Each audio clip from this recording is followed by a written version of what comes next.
Urea బస్తాల కోసం రైతులకు తిప్పలు తప్పడం లేదు. పెద్దపల్లి జిల్లా కాల్వ శ్రీరాంపూర్ మండలంలో కూడా ఇదే దుస్థితి ఎదురవుతోంది. యూరియా కోసం కూనరం సహకారం సంఘం దగ్గర రైతులు అర్ధరాత్రి నుంచి పడికాపులు కాస్తున్నారు. మహిళా రైతులు కూడా తెల్లవారుజామున 3 గంటల నుంచి లైన్ కడుతున్నారు. అయినా కూడా యూరియా దక్కడం లేదు. దీనిపై అన్నదాతలు మండిపడుతున్నారు. రాష్ట్ర ప్రభుత్వం తగిన చొరవ చూపడం లేదని ఆగ్రహం వ్యక్తం చేస్తున్నారు.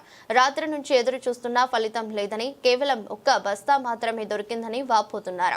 యూరియా కొరతతో తీవ్ర ఇబ్బందులకు గురవుతున్నామని అంటున్నారు. ప్రభుత్వం ఈ సమస్యకు వెంటనే తగిన పరిష్కారం చూపాలని డిమాండ్ చేస్తున్నారు.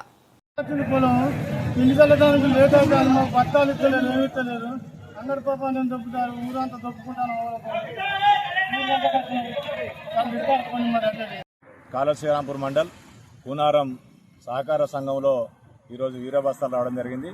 మరి రైతాంగం అంతా కూడా రాత్రి సాయంత్రం నుంచి ఏదైతే ఈవినింగ్ 9 గంటలకే రాత్రి 9 నుంచి తెల్లారంగా ఇప్పటి వరకు కూడా మరి రైతాంగం అంతా కూడా ఆడ బార్లు తిరగడం జరిగింది.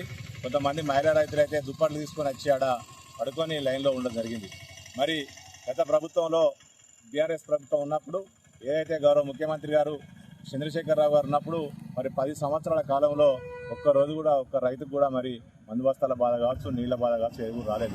మరి ఒకటే కోరుతా ఉన్నాం ప్రభుత్వాన్ని, మరి మీరు గద్దెనెక్కినప్పటి సంది కూడా ఇప్పటి వరకు ఈ 20 నెలల్లో రైతుల నడ్డి విరిసే విధంగానే మీ ప్రయత్నం జరుగుతూ ఉంది తప్ప వేరే ప్రయత్నం ఏమీ లేదు. మరి ఒకటే ఇప్పుడు ఉన్నటువంటి వ్యవసాయ శాఖ మంత్రి గారు రైతులు కాదు లైన్లలో ఉండేవాళ్ళు, వాళ్ళు కిరాయి మనుషులు అని చెప్తా ఉన్నారు.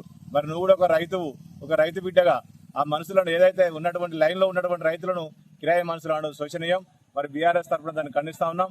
అదేవిధంగా మరి మా శ్రీరాంపూర్ మండలంలో పెద్దపల్లి జిల్లాలో ఏ సొసైటీలో కానీ ఏ ప్రైవేట్ షాపులో కానీ ఒక బత్త కూడా లేదు. మరి మేము ఒకటే కోరుతా ఉన్నాం, ఒకటే డిమాండ్ చేస్తూ ఉన్నాం, రైతాంగాన్ని ఆదుకునే దిశగా ఏదైతే గౌరవ ముఖ్యమంత్రి చంద్రశేఖరరావు తీసుకున్నటువంటి ఏ నిర్ణయాన్ని రైతులు ఆ రోజు మరి స్వాగతించడం జరిగింది. మరి ఇప్పుడు ఒకటే శ్రీరాంపూర్ మండలంలో దాదాపు 10 నుంచి 15,000 బస్తాలు అయితేనే రైతులు మరి బతికే పరిస్థితున్నది.